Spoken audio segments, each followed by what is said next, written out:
네, 우리 교도님께서 또 이 마음 공부 이야기를 하셨어요. 네, 신경통으로 매일매일 고생을 하는데 아침에 눈을 뜨면은 이 고통이 또 하루도 또 계속 가기 때문에 두렵다라는 거죠. 하루를 어떻게 살 것인가 불안하기도 하고 이런 것을 좀 벗어날 수는 없을까 하다가 어느 날 문득 노트를 들고 막 쓰기 시작했습니다. 이 고통을 내가 상상하지 말자. 또 병원에 가서 그 치료받는 과정에 그 아픔을 미리 걱정하지 말자. 그래서 이제 몸의 신체의 고통이 마음까지 전해지는 그것을 벗어나기 위해서 계속 마인드 컨트롤을 하면서 마음이 편해지셨다고 합니다. 근데 이렇게 이제 마음 공부를 하다 보니까 가능하면 이 몸이 안 아팠으면 좋겠는데 몸이 아픈 것을 통해서 이렇게 마음 공부를 처절하게 해야 되느냐 이런 이제 의문점도 생기지만 이건 이제 현실이죠. 이 몸이 아픈 것을 가지고 내가 마음 공부로 이제 연결을 시켰다고 하는 그 자체는 매우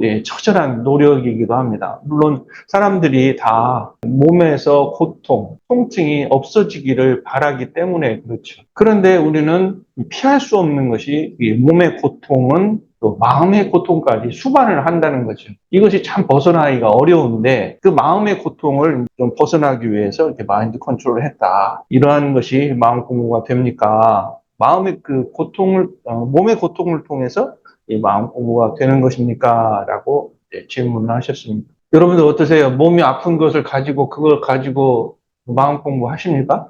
얼른 약국에 가고 병원에 가야겠다는 생각이 들죠. 특히나 약과 의술을 믿는 사람은 왜 끙끙하라? 빨리 병원 가지. 검사해봐가지고 빨리 처방을 받아서 몸의 병을 약으로 또 수술로 처방을 다 나아야지. 이렇게 생각하는 사람들이 대부분이죠. 저도 물론 그랬습니다. 몇 년 전에 스승님이 운영하시는 서울 보화당을 찾아갔습니다. 그래서 제가 좀 뭐 이런 질병이 있고 이렇게 좀 아픕니다. 그랬더니 그 스승님께서 어이 부산 그걸 꼭 몸의 병이라고만 생각하지 마라 그러시면서 부산이 가지고 있는 그 능력을 발휘하지 못한다고 조급해하지 마라. 언제 때가 올 거야. 마음을 조급하게 먹지 마라. 이런 말씀을 해주시는데 마치 저를 이렇게 관찰하고 계시는 듯한 말씀을 해주시면서 제가 선뜻 얼굴이 붉어지고 가슴이 뜨거워지는 그 순간 뭘 느꼈냐면 나 역시 몸의 병을 그냥 몸의 병으로 질병으로만 알았지 나의 생각, 나의 번민, 나의 고민, 나의 습관 이런 것들에서 의해서 몸에 질병이 생겼다고 하는 것을 간과를 했다라는 것이죠. 그래서 그분이 처방해 주는 한약 먹고 나았으면 좋겠다라고 달려간 거죠. 그래서 저는 약 처방을 두 가지 받고 왔습니다. 마음의 처방과 약 한 제를 보내주셨거든요. 어떠세요? 여러분들 이렇게 두 가지 처방을 받으면 좋겠죠? 그렇죠? 이 몸이 아프다고 하는 것은 우리가 아니라 몸이 나에게 빨간 깃발을 막 흔들면서 몸의 신호를 알려주는 거죠. 네 몸 이상해. 네 몸 이상해. 너의 정신과 영혼이 들어가 있는 네 몸이 지금 아파. 좀 나를 좀 알아줘. 이 신호를 보내는 것과 같다. 이런 표현을 하는 겁니다. 우리 몸이 아프다라고 하는 것은 몸이 최적의 건강 상태가 되어야 하는데 뭔가 이상이 생겼다라고 알려주는 것이다. 우리 몸은 우리의 정신과 마음이 살고 있는 집이죠. 우리가 살고 있는 집은 어디입니까? 우리가 교당, 우리 집이죠. 전세든지 아니면 우리가 월세든지 아니면 집을 사서 살고 있습니다. 집이라고 하는 것은 우리 그 편안함을 주고 안전함을 주고 그러면 우리 영혼과 마음, 정신이 살고 있는 집은 바로 우리 몸이라는 겁니다. 근데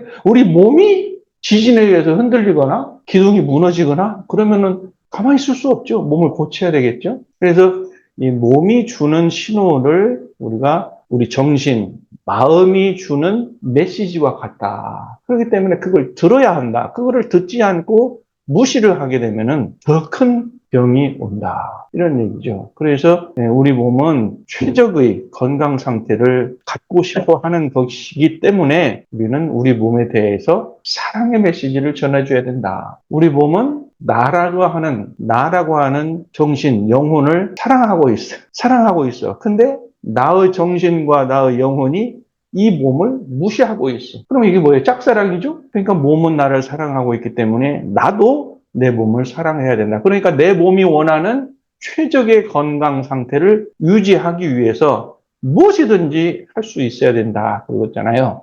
우리가 사랑하는 사람이 있다 그러면 사랑하는 것은 왜 존재하느냐? 서로가 서로에게 헌신하고 유해주는 거기 때문에 사랑이 유지가 되는 거잖아요. 그런 것처럼 몸과 나와의 사랑 관계는 내가 몸이 원하는 그 요소를 최적의 상태로 만들어주는 것이 필요하다. 그런데도 우리는 몸에 좋지 않은 생각과 몸에 좋지 않은 습관과 몸에 좋지 않은 음식으로서 우리가 내 몸을 좀 확대하고 있다. 이렇게 말을 할 수가 있습니다. 예, 우리가 가지고 있는 질병이나 고통이라는 것이 하루아침에 생기지 않았죠. 갑작스러운 사고에 의해서 생길 수는 있지만 그것이 아니라 가지고 있는 질병이라고 하는 것은 하루아침에 생기지 않았다. 즉, 오랜 습관, 사고에 의해서 내 몸이 좋지 않게 되었다라고 하는 것을 우리가 인과로서 생각을 해야 될 것 같습니다. 몸에 어떤 병이 있다. 근데 제가 눈 하나만 가지고 한번 생각을 해봤어요. 여러분들의 시력은 얼마나 되십니까? 어떤 사람이 말이죠. 초등학교 때 시력은 한 1.5가 되는데 2.0까지 되고 싶어가지고 교무실에 가가지고 2.0 되는 시력 표시판 있잖아요. 그걸 다 외워버렸어요. 시력 검사를 할 때는 왼쪽 눈을 보나 왼쪽 눈을 보나 2.0을 다 외워버렸기 때문에 항상 2.0 시력이 나왔어요. 저는 시력이 마이너스 0.04여가지고 군대를 면제받을 뻔하다가 아픈 곳 하나가 더 없어서 군대를 가게 됐습니다. 저는 근시입니다. 게다가 또 난시입니다. 백내장까지 알았습니다. 눈에 대한 병을 가지고 있어요. 근시는 이런 말을 합니다. 왜 근시가 되었느냐? 믿거나 말거나 하세요. 좀 근거가 있는지 모르겠어요. 근시라고 하는 것은 가까운 것이 안 보이는 거잖아요. 미래에 대한 두려움과 미래를 신뢰하지 않음으로써 근시가 된답니다. 그러니까 그 처방은 어떻게 되냐? 나는 인생의 과정을 신뢰한다. 인생이 어떻게 전개되는 것을 신뢰를 하고 나는 안전하다고 믿음으로써 근시를 극복을 한다. 난시가 있다. 난시는 나의 문제, 자신을 실제로 보는 것을 두려움으로 생각한다. 그러니까 난시가 된다. 그래서 극복하는 것은 나는 이제 기꺼이 나 자신의 아름다움과 기쁨을 간직한다. 이름으로써 난시를 극복한다. 백내장, 기쁨으로 앞을 내다볼 수 없고 어두운 미래를 생각하기 때문에 백내장이 된다. 백내장이 희뿌연하고 잘 안 보이거든요. 초점이 잘 안 보이거든요. 자, 이거를 극복하는 것은 삶을 영원하고 기쁨으로 가득하게 보는 것이다. 녹내장은요, 냉혹하고 용서하지 않는 사람, 또 오래 지속되는 상처 압박으로 인해서 그 모든 것이 흡수되는 상태에서 녹내장이 됩니다. 그래서 사랑과 관대함으로 바라보면 된다. 이렇게 이제 눈의 병과 치유에 대한 이야기를 한번 제가 메모를 해봤습니다. 눈이라는 것은 우리 몸에 있어서 굉장히 중요하죠. 굉장히 중요합니다. 근데 눈의 그 의미를 볼 시자, 우리가 시력이다 할 때는 볼 시자를 써요. 본다라는 거죠. 보는데 자세히 보는 겁니다. 그 다음에 볼 견자가 있죠. 그 견이라고 있어요. 이 견이라고 하는 것은 단순히 눈으로 보는 것뿐만 아니라 생각까지 있다. 생각해 보는 것도 있고, 돌이켜 보는 것도 있고, 변별해 보는 것도 있고, 마음에 터득하는 것도 있습니다. 그래서 소견이 있다 이런 말을 하고, 그다음에 조견이라는 말을 또 우리가 잘 알고 있죠. 비추어서 본다 이런 말이 또 견자를 써요. 그다음에 또 볼 관자가 있죠.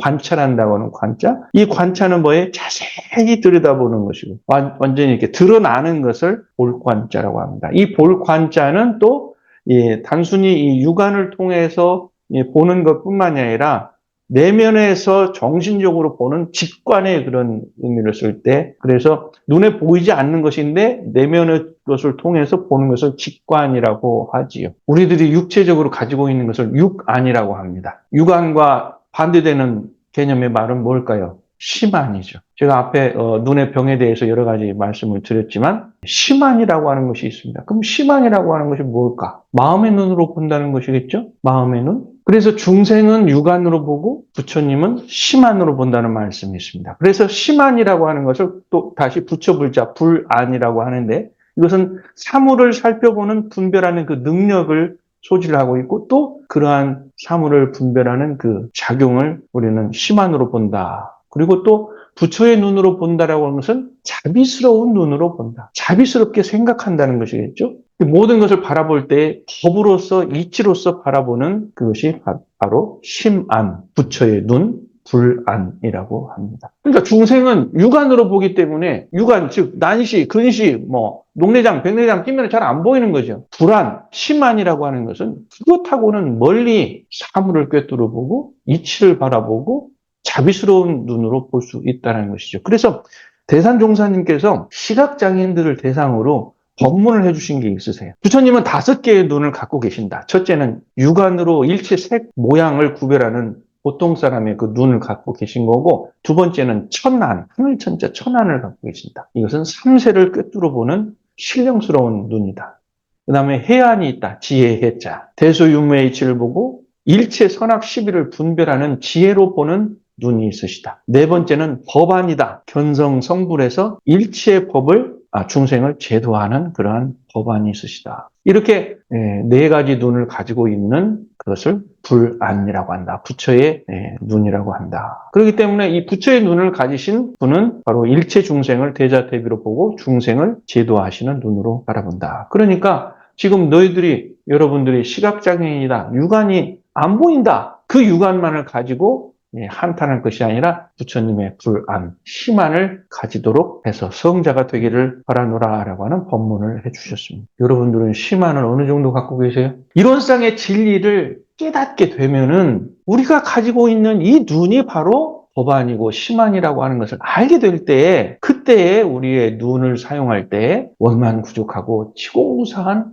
눈을 사용하게 된다. 이 눈을 사용할 원만구족하고 지구무상한 것이라 2.0 돼가지고 막 쫙 보는 게 아니라 심안이 되고 불안이 되어서 사물의 이치를 바라볼 수 있고 또 모든 것을 자비스러운 것으로 보고 또 어려운 사람, 힘든 사람을 제도하고 도와주려고 하는 그 눈으로 바라보는 것이 바로 지공무사하고 원만부족한 눈이 아니겠느냐 이런 거죠. 그래서 이제 이 눈만 말씀을 드렸지만 또 귀를 다음에 한번 생각해 보세요. 귀에 대해서 한번 연구 발표 좀 해보실래요? 내가 오늘 눈에 대해서 얘기한 것처럼 이 코를 사용할 때 어떻게 원만구조하고 지공무상에 사용하는 것이냐. 코가 뻥 뚫려만 그게 잘 사용하는 것이냐. 귀라고 하는 것은 듣는 것이다. 코라고 하는 것이 냄새 맡고 숨을 쉬는 것인데 어떻게 이게 원만구족하고 지공무상한 것으로 사용하는 것이냐. 이거에 대한 의문을 가지고 이 몸과 정신, 마음의 그 연관성에 대해서 생각해보는 시간이 되었으면 좋겠습니다. 오늘 저의 말씀 여기서 마치겠습니다.